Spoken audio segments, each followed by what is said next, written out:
Hello, welcome to Locked On Sharks, the premier hockey podcast of your favorite tanking team in the Bay Area. And Timo Meier has finally been traded, so we're going to dig into this trade, look at the returns, how we feel about this with a special friend. So all that and more on today's episode of Locked On Sharks. You're Locked On Sharks, your daily podcast on the San Jose Sharks. Part of the Locked On Podcast Network, your team every day.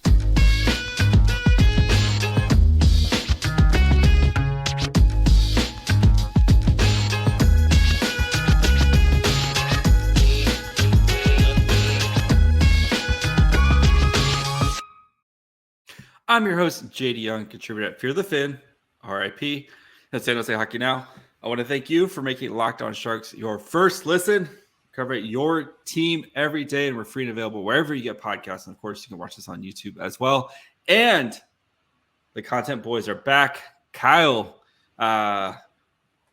we are here to talk about Timo Meier getting traded and to fight through the onslaught of Devils comments that we have been getting.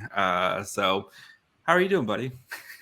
I only got two. I'm sure there's more. Like actually, YouTube, there's way more people. They just don't tag you. They just like say your name or whatever. I don't know. Somebody told me to go die in a hole after the trade. I don't know. If your first instinct is to go to somebody else and tell them to die or anything else instead of just being excited that you fleeced the absolute pants off Mike Grier. I don't know what to tell you. Go outside, get some fresh air. Touch some grass. Touch some grass. They to use my least favorite term possible, this was a tidy bit of business for the Devils. I did send that to you today. Yes. So that was how you woke up today, was a nice tidy bit of business. That was for something else. It was such a hopeful it was for day something in the morning. else. I was just like, oh great, Patty retired. This is gonna be a great day. Got his number in the rafters. It was great. Thornton cried. Maggie cried. She's such a little trooper. She is such a little trooper. And now we're here. Yeah, we'll do a little bit of Marleau talk at the very end, just to try to end on some positive. I would like to say though that JD sent me we have the pronunciation guide, and it's Shakir Mukhamadullin. But if we screw that up, please don't yell at us, because saying Mukhamadullin in the flow of things sometimes hard. I will probably be saying Shakir going forward, just to or really. Mooks. I think Mooks is a good. Mooks. I'm not. I can't commit myself to the hockey player lifestyle. Saying Mooks or Mooksy. Mooksy. So I should call him the cow. Moo. Okay. Anyway, no, we can't give him a bit because Mike Grier is single-handedly killing every joke we've ever had about any player. So let's get into the actual trade here first, and we'll look at. Let's behold. Are you putting this on screen for everybody? I'm putting it up right now. So. From the Sharks graphic, Kyle, do you want to do the honors of reading? Okay. The New Jersey Devils receive forward Timo Meier, Scott Harrington, which is funny to me that he was the one that got thrown in. Yes. Santeri Hitaka. Oh, we forever will be asking where's Hitaka, and we can he's say now in New Jersey. Yes. Timur Ibrahimov. Or I guess Utica now. Yeah, it's a regional team. Timur Ibrahimov, Zach Amond, both of them, whatever. Colorado's 2024 fifth round selection. Don't know why that had to be in there. Yeah, that was the Andrew Cogliano trade. Oh, the Cogliano trade tree lives on. Okay, then the Sharks receive 2023 first round selection. Condition, it's top two protected. I don't know why that happens, but okay, it's fine. I'm going to save one piece to the end. Then you got Shakir Mukhamadullin, Fabian Zetterlund, Nikita Ohojchuk. Ohojchuk. It's a hard one to say as well. Andreas Janssen, Leafs legend.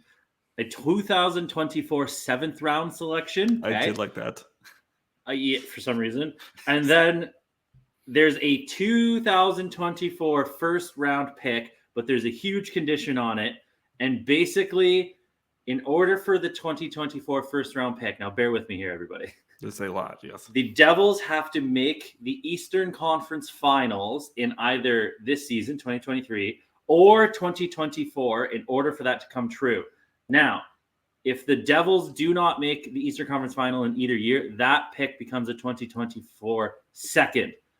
If the Devils, for some reason, the wagon falls apart next year and they're bad, that 2024 first-round pick is also top 10 protected.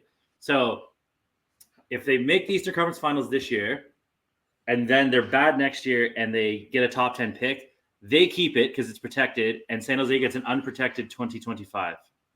So for all intents and purposes, by math, it's a 2024 second. Most likely. Because making the Eastern Conference Finals is very hard because they have to go through Boston, Toronto, Tampa. I'm sure Pittsburgh hangs around. Well, they're going to be playing Carolina. They're playing Rangers first, and then they're probably going to be playing Carolina, and then you would play. Yeah, so that you'd have if they get through Carolina, and if they get through the Rangers and they get through Carolina, then that pick becomes a top. But then that kills your 2023 first round pick. So no, it's still there. It's still there. It's just a little bit airborne. It's still there. Oh, yes, but it kills it in the sense that if they make the Eastern Conference Finals, then the pick is automatically 29, 30, 31, 32. How the NHL works is if you get knocked out in the playoffs before the conference finals, it goes reverse order of standings. Yep. So the Devils were going to be I think they're fourth in the league right now. So even if they get knocked out in the fourth round, they would, depending on how teams finish, it's probably going to be 25 to 32 is probably the range you're looking at. But anyway, that's the trade. Yeah. What was so the fun thing about this trade was the waiting. And by fun, I mean the excruciating. It killed my entire day. I literally was just glued to my couch waiting, refreshing Twitter like everybody else today. But we get around 1:00 p.m. It's hey, Meier's going to the Devils, and then we don't actually find out the actual trade until almost 6 p.m. Pacific time because who knows why? Well, because how complicated it was. I think Ahoychuk is injured. So I think is the actual reason. But because Elliot randomly was it's being held up because of an injury, and then people are Blackwood, Bernier, there's a bunch of other guys, and then it turns out to be this guy, just some guy. So Kyle, it has to be an F trade, right? This trade has to be considered an F trade. Hold before we go on. The Devils are going to be outrageously good. Yes, the Devils are going to be. Good luck with the goaltending, but yeah, if their goalies can make a save, they're just absolutely dead. And congrats to Tom Fitzgerald for taking Mike Grier out back and beating him with hammers because they didn't give up any of their top picks. Mercer stayed. Yep. Hughes obviously. Nemec. Yep. Holtz. Who's the other one? Holtz. Holtz not being in this trade. He's the one that if you want, we talked about how he's probably more of a B plus guy just because of the way his development's gone and there's some issues, but he's still better than everybody in this trade. And so to not get Holtz is very disappointing because he's the one guy and he's Eklund's best friend. So how do you just not get him and take out some of the fluff? Who cares about a Ahoychuk and a 2024 heavily protected first? Who cares? Take all that, get rid of it, and get I honestly, obviously there's a process and stuff, but the Devils did so well to add Meier and really at the end of the day take nothing away from their roster. Yeah. Other than Zetterlund, who is a bottom six guy anyway. Yep. All right. Before we dive into the trade some more, kind of talk about our feelings, get to learn more about these guys. Do want to take a break, let you guys know about our friends over at Athletic Greens. Right now, if you're trying to work on your tummy health, maybe you need some more energy, optimized immune system. You don't want to take a bunch of pills and vitamins. That's where Athletic Greens comes in with one delicious scoop of their AG1. Pour it into water, shake it up, drink it before you have your morning coffee. You're absorbing 75 high-quality vitamins, minerals, whole food source, superfoods, probiotics, and adaptogens to help you start your day right. This special blend of ingredients supports your gut health, your nervous system, your immune system, your energy, recovery, focus, aging, all of these things. And lifestyle friendly. So if you keto, paleo, vegan, dairy-free, gluten-free, it doesn't matter. Contains 1 gram of sugar, no GMOs, no nasty chemicals or artificial anything, while still tasting good. I think it has a nice little kind of a dark chocolate aftertaste. Anyway, that's what I think. So costs less than $3 a day. You're investing in your health, and it's cheaper than your cold brew habit. It's cheaper than going to the store and buying all the supplements yourself. You're investing in all-in-one nutritional insurance. So they're going to make it super easy for you right now. Go to athleticgreens.com/NHL Network. They'll give you a free 1-year supply of immune-supporting vitamin D and 5 free travel packs with first purchase. Again, all you have to do is visit athleticgreens.com/NHL Network to take ownership over your health and pick up the ultimate daily nutritional insurance. Could I point out that Tanner Janot from Nashville just got traded to Tampa, and the return is Cal Foote, 2025 first, 2024 second, 2023 third, fourth, and fifth. Is that better than the Timo return? Yeah, I would rather just have the picks. Like, I know Tampa's gonna be really good and stuff, but like the picks give you flexibility to do stuff. Like if you want to package them up and everything. So, or trade.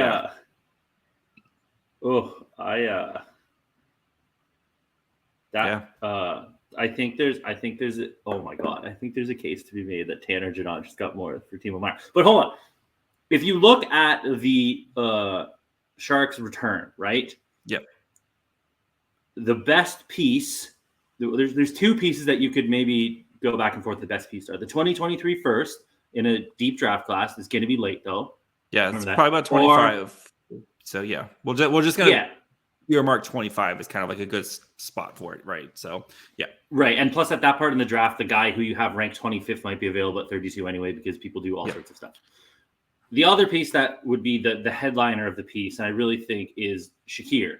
Yes, Mooks, the Moo man.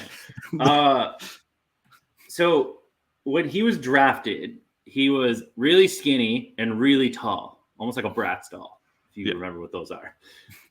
And he has good skating and he has good like closing on guys, but he makes a lot of mistakes.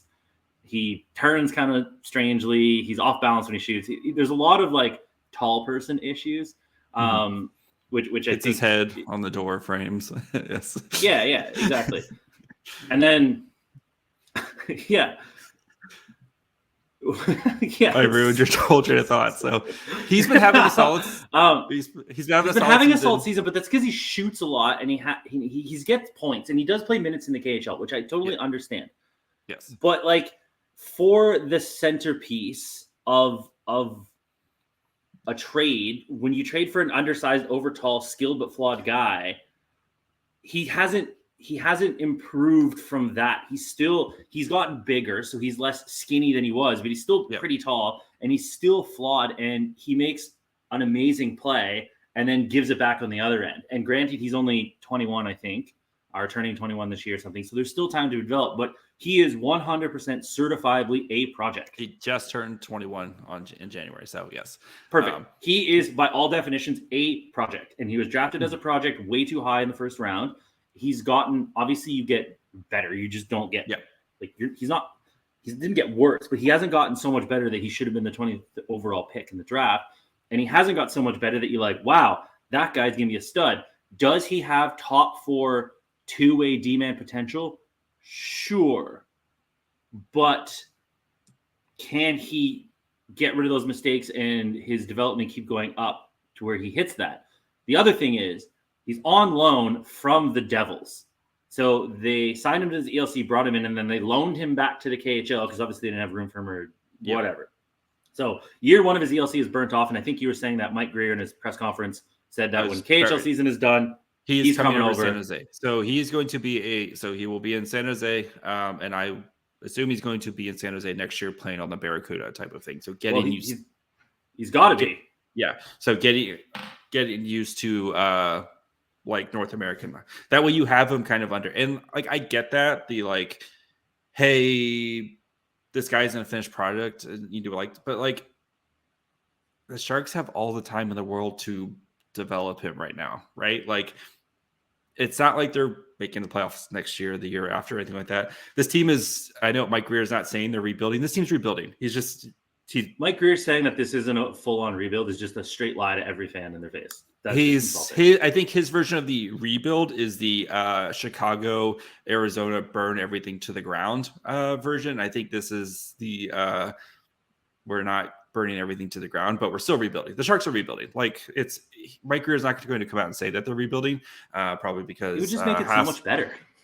Yeah, it would make you feel a lot better, right? If a rebuilding team isn't, come on, trading away their best player. A team that isn't rebuilding also isn't in position to draft the generational talent in this year's draft as well. So, but the Sharks, they have all the time in the world. They don't have to rush him. They don't need him playing NHL minutes next year.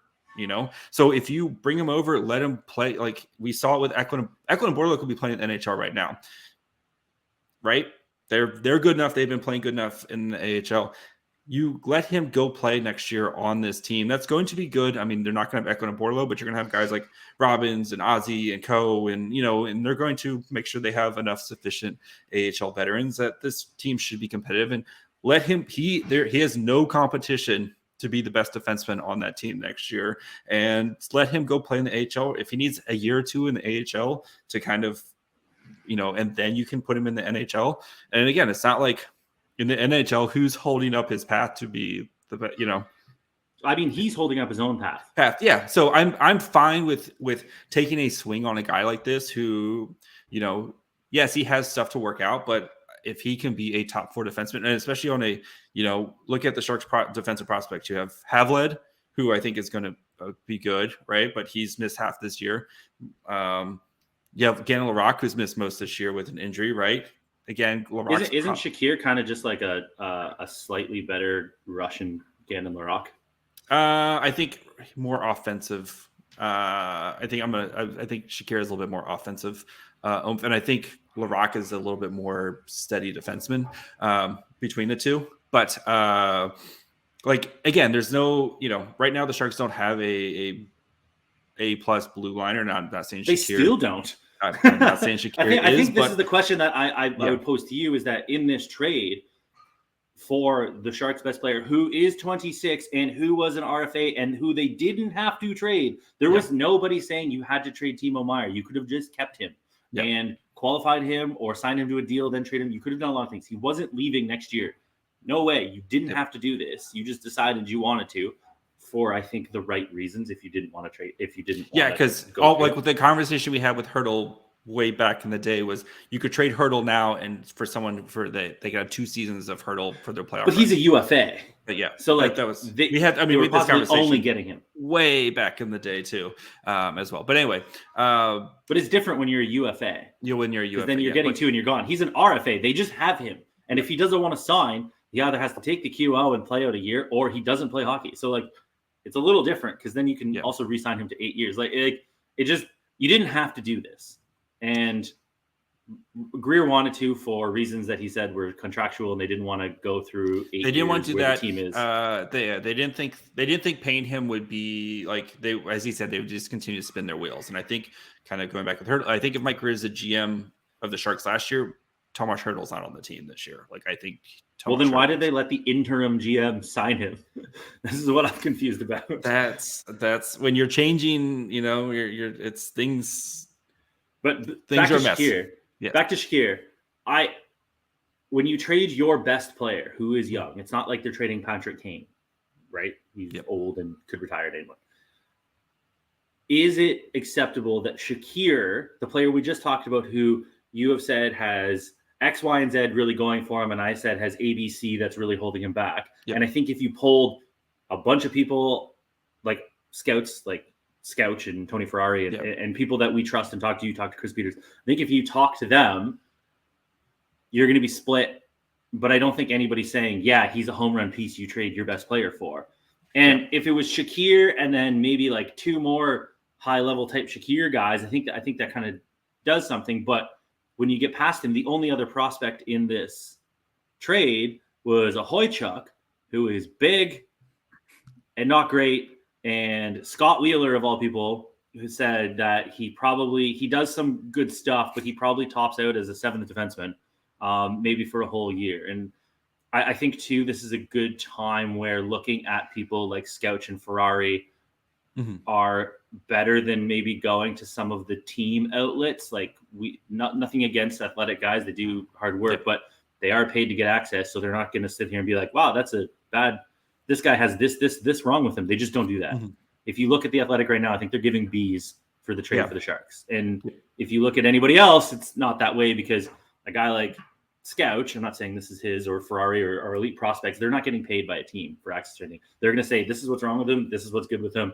Here you go. And I think it's a good time to look at those kind of sources as well. But even Scott Wheeler, like Ahoychuk, is the 7th D-man at his max. So like they have those. The Sharks have those guys. That's fair. and again, so Shakir, they have Shakir's just on the forward side, but they have those like B-tier guys who like, is Shakir just not Brandon Coe? He's big. He does some good things well. He's holding himself back. Like, I think Shakir might be a little bit better, but like, conversely, is he just not Tristan Robbins? Tristan Robbins does a lot of stuff small, and then a lot of stuff well. He's small, but there's a lot of things that are going to hold him back from being an upper tier prospect. Is he not just fit into that like pattern? Because I think he's definitely not better than Eklund or Robbins in the system rankings. Yeah, not Robbins, Bordelot. Yeah, I mean that's really fair. Good friend Hattie, who does of course the Locked On Prospects, he said he likes Fabian Zetterlund. He thinks that the Sharks are getting a really good young player in Fabian Zetterlund. This is from his Twitter. They're getting Shakir Mukhamadullin, who I don't see making much of a splash in the NHL, but he's still a young former first rounder. So I think Hattie's on your side there. So before we can continue, and then we'll also talk a little bit of retirement ceremony, where I assume we both cried. I cried like a baby, and I assumed you probably cried like a baby too, watching Joe Thornton well up. Let's take a quick break. Talk to you guys about our friends over at FanDuel. If you guys don't know by now, is it FanDuel or Built Bar? Did I screw this up? I totally screwed it up. Not FanDuel, Built Bar. Don't listen to that. Sorry, Built Bar. Built Bar, the treat that tastes like a chocolate bar. If you haven't tried one out, you have to go try them. You're trying to, again, I know the holidays are been over for a little while, and right now is when New Year's resolutions really start to slide off the table. But if you want to eat healthy and have a nice snack that tastes delicious, Built Bar is the way to go. What makes them so good? Well, they're covered in 100% real chocolate. That's right, real chocolate. And they have great flavors like churro, peanut butter brownie, coconut almond. Each bar, 130 calories, 4 grams of sugar, and a whopping 17 grams of protein. I am really off on this Built Bar ad. But if you're like me and you don't want to wait for them, that's where you can go over to Walmart or Sam's Club and pick up a box today. At Walmart, you can pick up a 4-bar box of cookies and cream, double chocolate or coconut puffs, or go to Sam's Club, run in and grab a 13-bar box of their hit flavors, brownie, batter, and churro, or go to Built.com. They have a wide variety of selection. I like the variety pack. It gives you a little bit of everything. So that way, if one day you're feeling a little chocolatey or like little coconuts and cream, one day you're feeling a little this, they got you covered with a bunch of different flavors. So check out Built Bar at Walmart, Sam's Club, or Built.com. All right. I mean, we're missing one guy. Huh? Fabian Zetterlund. So find you someone who loves Swedes and college people like Mike Grier, because that is all he wants now is Swedes and college people. Fabian, though, I mean, like, I think this could be a solid guy for the Sharks. I mean, probably projects to be more of a bottom 6, middle 6 type of guy. But, I mean, he's, got 20 points in 45 games with the Devils this year. Last year, he put up 52 points in 58 games in Utica. Like, I mean, he's 23. So he turned 24 this summer. 5'11", 220. So he's a big, thick boy. He's a defensive first kind of guy. Yeah. In the NHL. I mean, in the NHL. I think, yeah. That says it all, though. For people not watching, JD literally just said, it's like, and he kind of shrugged his shoulder. I don't really know, because I think that's. It feels like we have a bajillion of these guys already. Yeah, they're just they're just not ready to play. They literally signed Oscar Lindblom and Luke Kunin. They got traded for, and they signed who am I missing? Who's the other one that I'm missing? There's Sveshnikov. There's Asimont. Who was the other one from the summer though? Kunin, Lindblom, and. Womp womp. I feel like I'm missing. I don't even know. Yeah. Especially anyway. Lindblom. They still have Bonino. Sturm's been a good. No, Sturm's been a great pick, a great signing. But yeah, anyway. he's been a good pick. But is Sturm just kind of not Zetterlund? Like, are they not kind of similar roles, similar guys? Like, how many guys are you going to have that are kind of defense first, scored fairly well in the HL, and are probably projecting to be maybe middle six at best? Yeah. Like, now you've got Sturm, all of them. Yeah, I think that's the problem. Is that like it's just kind of like, okay, if Zetterlund was the last piece in a better trade, sure, but like he was the first guy we heard. yeah, and like he's the roster player. Yeah. I don't. And Andreas Johnsson is. Yeah, I was gonna say put some respect on Andreas Johnson's name. He's an NHL player. Toronto legend. He's an NHL player. So thanks, Mike Grier. He had a magical run for like 30 games. Jan Sanity. Mike Grier said he'll start in the NHL and get a shot on the team. Sure. Him and Fabian will both be on the team on for Tuesday's game, I assume. So yeah. I don't dislike Zetterlund. I think there's a lot of good qualities, and I think if you are a team like the Devils, for instance, and you have a Zetterlund to fill up a third line role, fourth line role, that's awesome. But for when he's the third best asset in the trade for your best player, I think you're really starting to like, okay. Yep.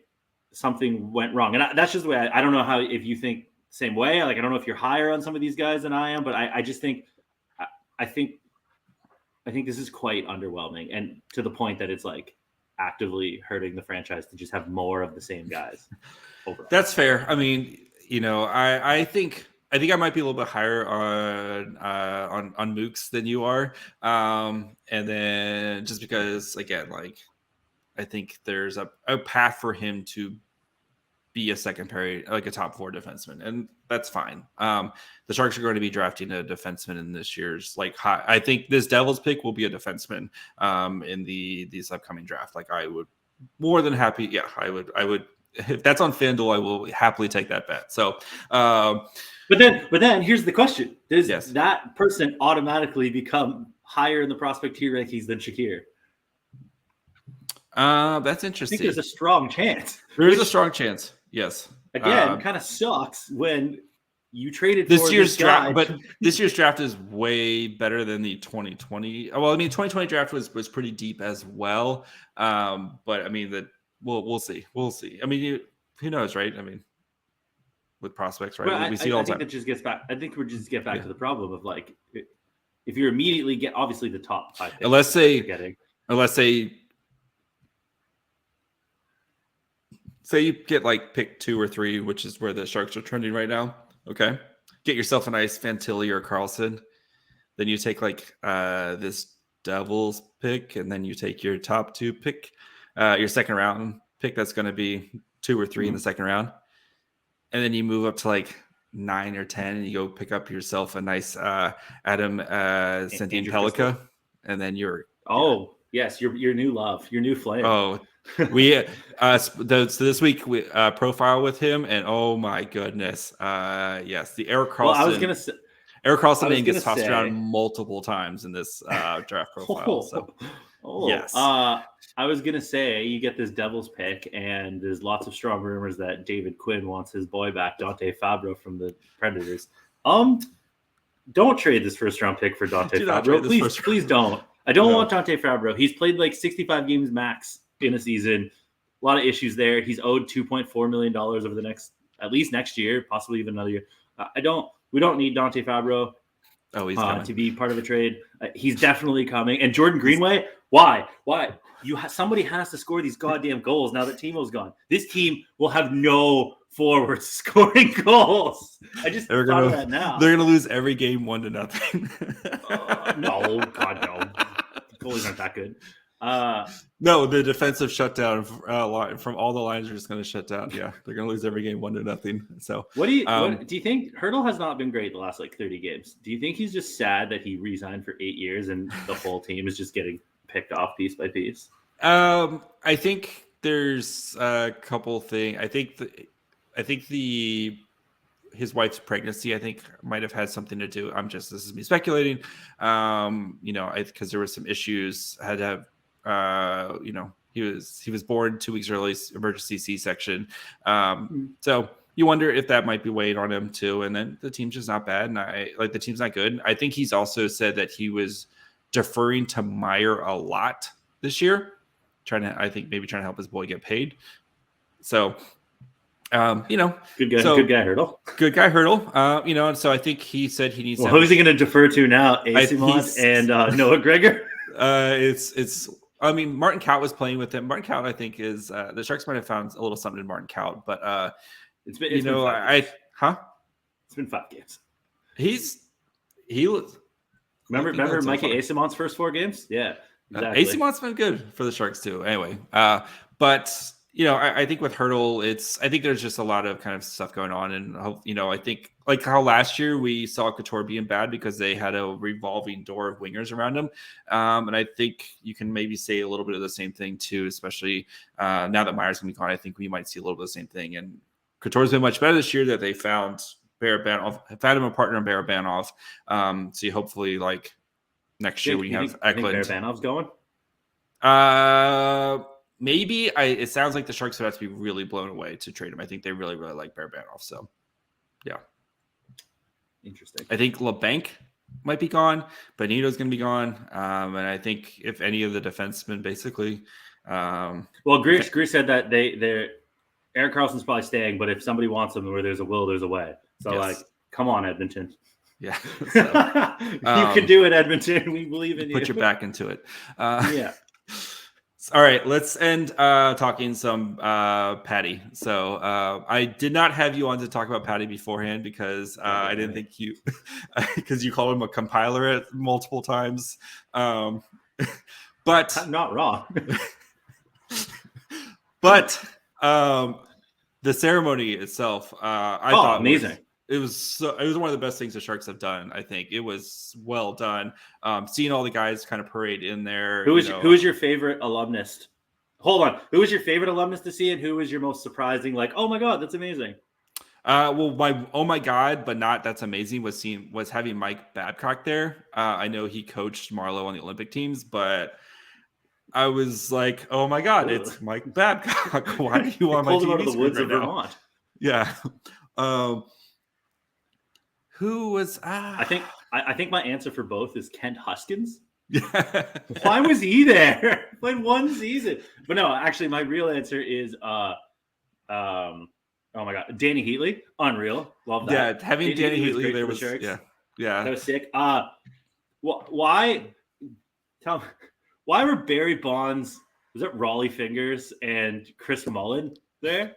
Yeah, nobody from the Niners could show up, I guess. Like, yeah, even though the Niners are literally the closest of all of them. But Bay Area United. I do like Barry Bonds bowing down to Patrick Marleau, which is hilarious because like Bonds is the greatest baseball player ever. It's pretty funny. That was really random because I couldn't watch the ceremony live, and then I flipped open Twitter or something, and all of a sudden I see Barry Bonds on the ice. I was like, "What is happening here?" Yeah, the best part was Thornton coming out and like his little. I liked all the little videos they did. It was cool. They had Burns and Pavelski do videos that they showed during intermission, between the first intermission and the second intermission, because of course those guys couldn't make it. But like, I thought it was super well done.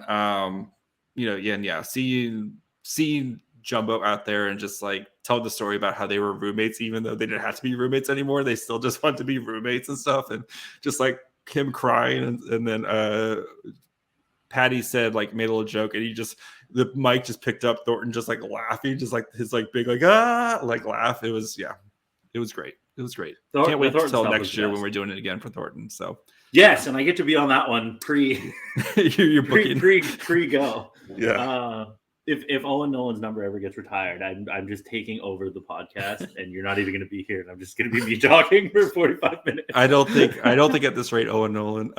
Shout out to the guy who did not enjoy my Stefan Nason joke. Oh, that was really funny. Good job by you. Yeah, I do. I think the ceremony though was really, really, really well done. And it was really good that they like the first number obviously the first number retired. I obviously thought it should have been Owen Nolan. Patrick Marleau is a worthy choice. There's nothing wrong with that. But they did a really good job. And I think underrated, the banner looks good. The banner does look good. They did a good job good on the banner. They used a good color green. The Marleau looks good. The 12 looks good. The little shark fin, or no, the actual shark logo at the bottom looks good with the black on the bottom. I think it looks fantastic banner because, sometimes you go to arenas and the banners look horrendous. Yeah. I hope, though, like, they stick. Like, that is the banner. Like, because I know, like, sometimes, like, they have, like, the banners for, like, kind of like what the team They should have done the old school banner for Marleau and then done that banner for Thornton. So I don't know. There's only going to be 2. Like at this point, there's only 2 numbers getting retired. Like who else would they even retire at this point? Like Nolan, Vlasic, Nabokov, Desjardins 69 jersey. I saw him play in person while he's wearing the 69 jersey, and it was chef's kiss. Also, I'm tunnel buddies with Andrew Desjardins. Yes, good times. But I don't know. Like there's not a whole lot of other options. No, it's Connor Bedard. It's all Connor Bedard. Put him in the Raptors already. Did you see that Timo Meier's wearing 96 for the Devils? I did see that. Yeah. What a baller move. Love that.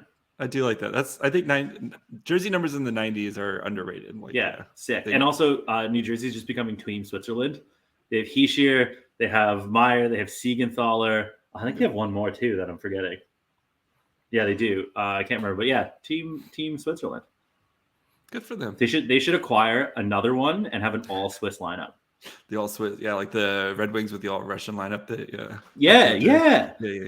So that'd be good. The Sharks could be really close with the all Sweden lineup. Alexander Holt. Oh wait, just kidding. You're gonna have Beasted.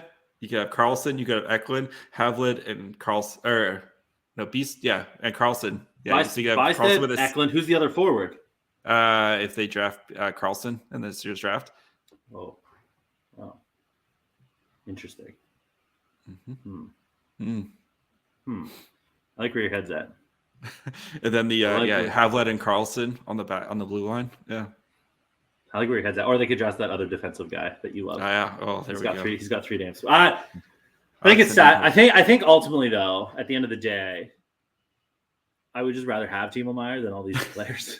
Yes. And it sucks that this is Timo's by far probably the best player they've ever traded away like this. Sandis Ozolinsh was traded away for Owen Nolan 1-1 after his second year, and he was good. And he did have he wasn't in his prime. He was entering his prime. And I think if Timo's like a consistent 40-50 goal guy now, it's gonna be way easier for him to score goals. If he's a consistent 40 goal guy the next 5 years, then I think he's going to be better than Ozolinsh, and it would definitely be the best player that they've traded away, which sucks because I don't think there's somebody coming to fill up his spot. Yeah, I was going to try to ask Mike Grier, but they wouldn't let me ask a question on the call to see if Shane, Corey, and Curtis hug the whole call. But I was going to ask if we're going to see like Eklund and Bordelot at the end of the season now that the season's starting to wind down. But yeah, we shall see. I think we'll see. So Kyle, what's your final grade? F minus. I think on its face right now, F. I think taking a step back, if Shakir becomes a top 4 two-way guy, when the 2023 pick turns out really well, that's a lot of ifs, though. That's the problem. I think you could go as high as like D+. If this helps the Sharks get Bedard, though, then yeah. Somebody pointed out if this means that they get Bedard, is it a win? And I mean, like at that point, yeah. Who could say? I don't know. What's your grade? Yeah, I mean, I think I gave it an F on my initial like locked on, and I think it's just because there isn't that one guy that you're like, yep, I can see this guy is going to be this type of thing, right? So like if they gotten Holtz, and I know Holtz was skating, but at least Holtz can score, right? Holtz has blue chip qualities, whereas Shakir just doesn't. Yeah, that's the thing. Yeah, if they gotten Nemec or if they gotten whoever, right? Like if one of those top guys, like. Yeah, the lack of that blue chip like I can see what this guy's going to be, and like his floor at worst is this type of thing. And I think that's a really good point, is that we can't see what they're going to be because it's such a big variance for Shakir and a first rounder and then possibly another first rounder. And we kind of know what Zetterlund's going to be, and Jansson's on his way to the NHL, and Hojček has a low ceiling. So it's like, he is an NHL player. Poor Andreas Janssen. I think his nickname is Mango or something like that. I'm pretty sure it's Mango. Nice. Yeah. Nobody touch it to Mango. It's a good reference. That's good. All right, Kyle. Where can people find you? I was trying to think of a joke. 732 Evergreen. No, 123 Fake Street. Oh, it's got to be fake. That was just like when March is like, "Oh no, somebody's attacking us! Please help!" Over. Oh wow, glad that's over. Almost had to do something there. No, you can find me on the internet. I don't know, just kind of chill. You can find me in Australia, Australia, if you will. Yeah, it's my birthday soon. It is same. So, you can find me on Twitter at myfryhole. You can find the show on Twitter, Facebook, Instagram at Locked On Sharks. You can listen wherever you get podcasts, Apple, Spotify, Amazon Music. Watch on YouTube as well. Also on Friday, the NHL trade deadline is here. Join us live on the Locked On NHL YouTube channel from 2 to 4 Eastern time. I will be on that at some point. Boy, that's going to be boring. Yeah, the Nick Bonino 40-minute trade segment is going to be amazing. So, as the Locked On NHL host, break down the biggest deals from across the league. Locked On Podcast Network, your team every day. And until tomorrow, bye, friends.